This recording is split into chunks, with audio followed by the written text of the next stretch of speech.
મોજે મસ્તરમ બધાને તો આજે તો સવારના પોરમાં હું નાઈ ધોઈને થઈ ગઈ ફ્રેશ ને આજે તો મારે પાવભાજી બનાવવાની છે એટલે મારે જવાનું હતું ગામમાં બધું વસ્તુ લેવા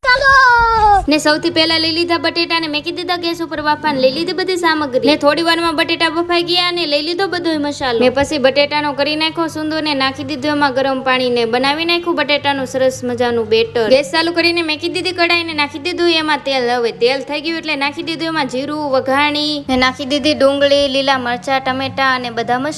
બધા મસાલા ને સરસ રીતે હલાવી નાખ્યું ને થોડી વારમાં તો બધો મસાલો સડી ગયો ને નાખી દીધી હળદર મીઠું ને લાલ મરચું ને નાખી દીધું એમાં બટેટાનું બેટર ને પછી તો સરસ રીતે મિક્સ કરી નાખ્યું ને આવી કાંઈક બની છે આપણી ભાજી પછી તો એમાં નાખી દીધો ગરમ મસાલો લીંબુ અને લીલા ધાણા હવે મેં તો આવી રીતે ભાજી બનાવી છે હવે તમે કેવી રીતે બનાવો તે જરા કોમેન્ટ કરી દેજો